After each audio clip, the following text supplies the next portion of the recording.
সম্পূৰ্ণ হৈছে আৰু ফলাফল কেৱল মাত্ৰ আনুষ্ঠানিকতা বাকী আছে, কি ক'ব? মই এটাই কথা কওঁ যে সমগ্ৰ অসমৰ পৰা বিভিন্ন জিলা ৰাজ্যিক পৰ্যায়ে আমাৰ যিবিলাক স্পৰ্টছ এছ'চিয়েশ্যন আজি অসম অলিম্পিক সংস্থাৰ সদস্যা হিচাপে তেখেতসকলে ইয়াত খুব আন্তৰিকতাৰে অংশগ্ৰহণ কৰে আৰু ডিব্ৰুগড় জিলা ক্ৰীড়া সন্থাও গোটেই আয়োজনৰ দায়িত্বত তেখেত আতিথ্য প্ৰদান কৰিলে। মই সকলোকে আন্তৰিকতাৰে ধন্যবাদ জনাইছোঁ। খুব শান্তিপূৰ্ণভাৱে গোটেই কামবিলাক মৰ্যাদা সহকাৰে সম্পূৰ্ণ হ'ল। গতিকে আগন্তুক দিনত এতিয়া ৰিটাৰ্ণিং অফিচাৰে নিৰ্বাচনী বিষয়াই এনাউন্সমেণ্ট কৰাৰ পাছত পৰৱৰ্তী সময়ত আমি নিশ্চিতভাৱে আমাৰ লক্ষ্য এটাই যে অসমৰ বুকুত খেল জগতখনক আমি শক্তিশালী ৰূপত গঢ় দিয়া। সম্পূৰ্ণ হৈছে আৰু ফলাফল কেৱল মাত্ৰ আনুষ্ঠানিকতা বাকী আছে, কি ক'ব?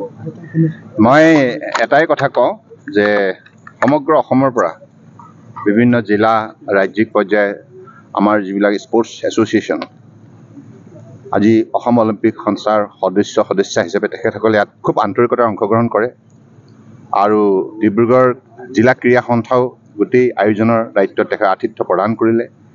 মই সকলোকে আন্তৰিকতাৰে ধন্যবাদ জনাইছোঁ। খুব শান্তিপূৰ্ণভাৱে গোটেই কামবিলাক মৰ্যাদা সহকাৰে সম্পূৰ্ণ হ'ল। গতিকে আগন্তুক দিনত এতিয়া ৰিটাৰ্ণিং অফিচাৰে নিৰ্বাচনী বিষয়াই এনাউন্সমেণ্ট কৰাৰ পাছত পৰৱৰ্তী সময়ত আমি নিশ্চিতভাৱে আমাৰ লক্ষ্য এটাই যে অসমৰ বুকুত খেল জগতখনক আমি শক্তিশালী ৰূপত গঢ় দিয়া।